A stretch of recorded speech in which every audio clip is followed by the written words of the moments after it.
अपने पसंदीदा शो के फुल एपिसोड देखने के लिए अभी डाउनलोड करें दंगल प्ले ऐप।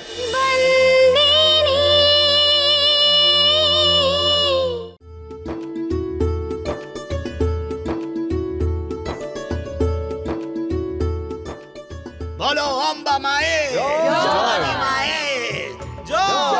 अम्बे माए बोलो भवानी माए बोलो दुर्गा माए সবাই বলো ভবানী মায়ে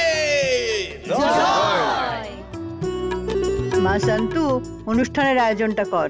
আমরা সব তৈরি করে রেখেছি। শান্তু, তুমিও আমাদের সাথে চলো না। তুমি খুব সুন্দর নাচ করো আর গান তো খুব সুন্দর করো। শান্তু মা, তোকে আমার দিব্যি রইল। আজ তো তোকে অনুষ্ঠানে থাকতেই হবে আমার জন্য।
দাদা কিছু না, বলো না কি হয়েছে।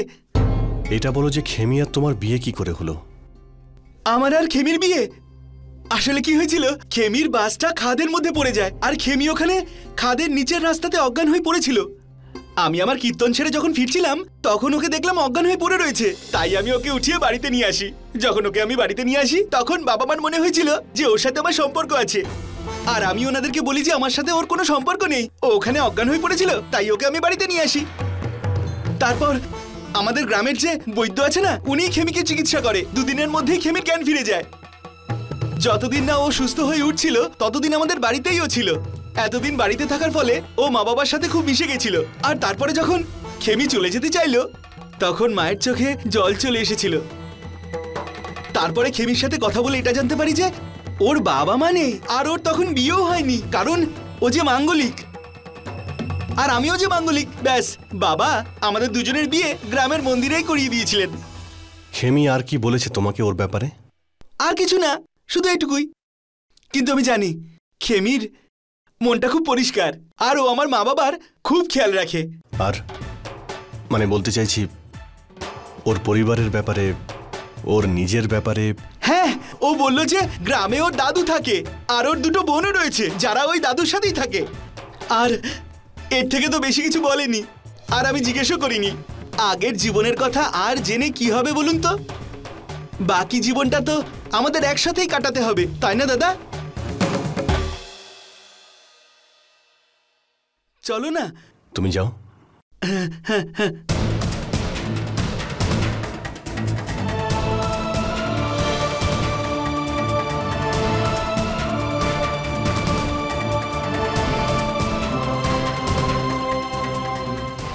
এর মানে হলো এটাই যে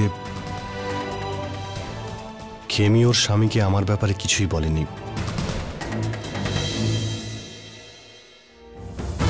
আরে মৌলিক, গ্রামবাসীরা বলছে তুমি এখানে অপেক্ষা করছো, কি ব্যাপার? এই ছবিটা আপনার বাড়িতে কি করে কাঞ্জি? ওই কি ভাবছো?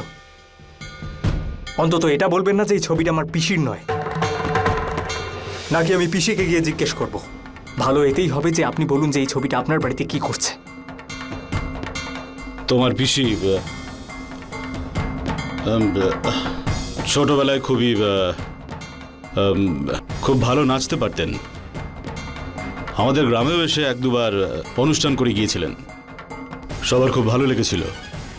এই ছবিটা তখন থেকে এখানেই রয়ে গেছে। আমাকে কি বোকা ভেবেছেন, নাকি ভোলানোর চেষ্টা করছেন?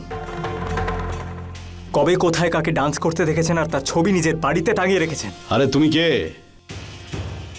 আমার জীবনের মালিক নাকি? নয়তো। আমি কি কাজ করি, ভালো করি না খারাপ করি, আমাদের দুজনের মধ্যে এটুকুই সম্পর্ক। আমি শুধু এটুকুই জানি, আর তাই বেশি কথা বলতে চাই না। বাইরে কৃষক ভাইরা আমার জন্য অপেক্ষা করে রয়েছে। চলো চলো।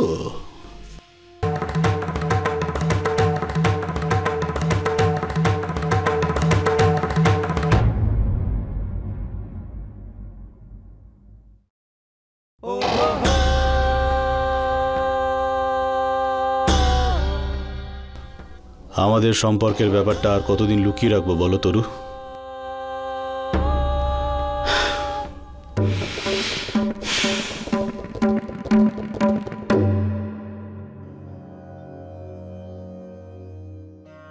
सर्वबाधा प्रसवनम तैलोक अखिलेश्वरी एवमेव बतुवाकाय वसुमत वैरी विनाशनम जय मां दुर्गा।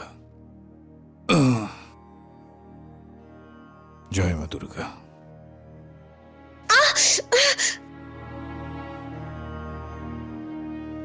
তোর মাথায় কোন রকম বুদ্ধি আছে নাকি নেই? প্রদীপ জ্বলছে, ওপরে ঢাকনাটা তো গরম হয়ে থাকবে, তাই না? যা, আমি করে দিচ্ছি। না মালিক, আমি মাকে কথা দিয়েছিলাম এই প্রদীপ আমি নিভতে দেব না। এতে ঘি দিতে হবে, নয়তো এই প্রদীপ নিভে যাবে। আচ্ছা ঠিক আছে, নে রাখ এবার।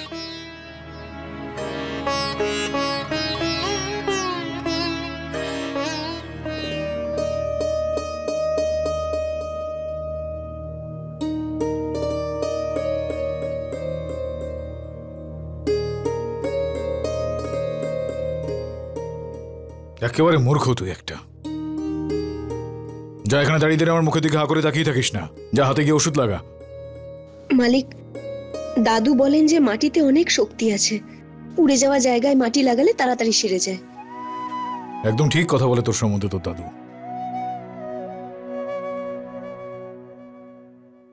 দেখি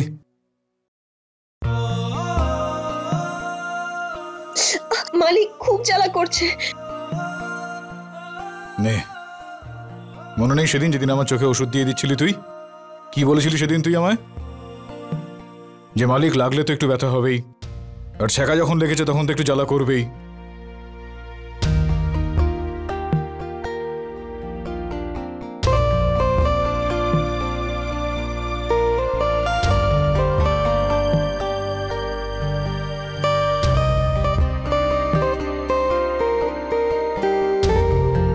যা এখন।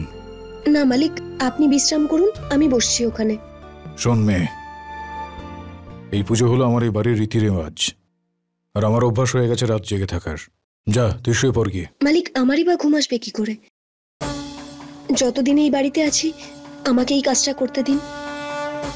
আমি আপনার পরম্পরা কিছুতেই ভাঙতে দেব না। এই প্রদীপ নিভে যাবে না। ঠিক আছে।